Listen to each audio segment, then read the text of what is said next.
আসসালামু আলাইকুম, কেমন আছেন সবাই? জুয়ানাস কিচেনে আপনাদের সবাইকে স্বাগতম। আজকের রেসিপিতে থাকছে খুবই মজাদার পোয়া শুটকি ভর্তা বা পোয়া শুটকি ভুনা রেসিপি। এই ভুনা বা ভর্তালারা যাই বলেন না কেন, এটা কিন্তু গরম ভাতের সাথে সকালবেলা খেতে অনেক বেশি মজা হয়। তো এটা রান্না করার জন্য প্রথমে নিয়ে নিয়েছি 2টা পোয়া শুটকি, নিয়েছি কাঁচামরিচ, হাফ কাপের মতো রসুন কুচি আর 2 কাপের মতো নিয়েছি পেঁয়াজ কুচি। এখন এটাকে রান্না করার পালা। আর এর মধ্যে কিন্তু চিংড়ি মাছও দিতে হবে, এতে করে খাবার টেস্টও বাড়বে।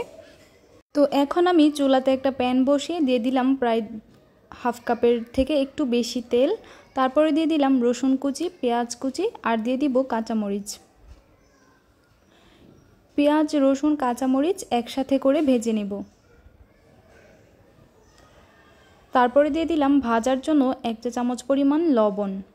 লবণটা দিয়ে পেঁয়াজ রসুন একসাথে করে খুব ভালোভাবে সময় নিয়ে এটাকে ভেজে নিতে হবে।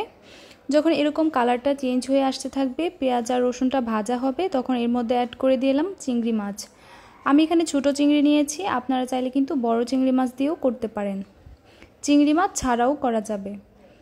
তারপরে চিংড়ি মাছটা যখন 2-3 মিনিট ভেজে নিয়েছি, খুব সুন্দর একটা ফ্লেভার চলে আসবে, তখন এগুলোকে একটা সাইডে রেখে যে অবশিষ্ট তেলটা আছে এটার মধ্যে শুটকিগুলোকে ভেজে নিচ্ছিলাম।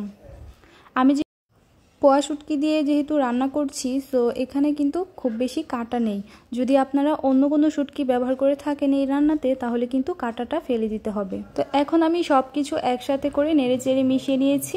ভাজা হয়ে গেলে এর মধ্যে দিয়ে দিব 1.5 চা চামচ পরিমাণ হলুদের গুঁড়া আর দিয়ে দিব 1 টেবিল চামচের মতো লাল মরিচের গুঁড়া। ঝাল বেশি খেতে চাইলে বাড়িয়েও দিতে পারেন, চাইলে কমিয়েও দিতে পারেন।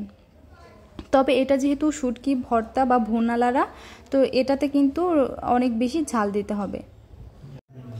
এখন এটাকে আমি নেড়ে চেড়ে মিশিয়ে নিচ্ছি আর এটাতে পানি অ্যাড করে দিব, শুটকিটা যেন পারফেক্টলি সেদ্ধ হয়ে রান্না হয়ে যায়, এই জন্য 1.5 কাপ পরিমাণ পানি দিয়েছি। এখন চুলার আঁচটা মিডিয়াম টু লোতে রেখে এটাকে রান্না করতে থাকবো পানিটা শুকিয়ে আসা পর্যন্ত। বেশ কিছুক্ষণ রান্না করার পর এরকম শুটকির থেকে তেলটা বের হয়ে আসবে, এরকম অবস্থায় এটা চুলাটা অফ করে দিব। দেখতেই পাচ্ছেন ঠিক এরকম হয়েছে। চুলা থেকে নামিয়ে আমি সার্ভ করছিলাম। এই শুটকি ভর্তা বা ভুনালারা কিন্তু গরম ভাতের সাথে খেতে অনেক বেশি মজা, আপনারাও ট্রাই করতে পারেন।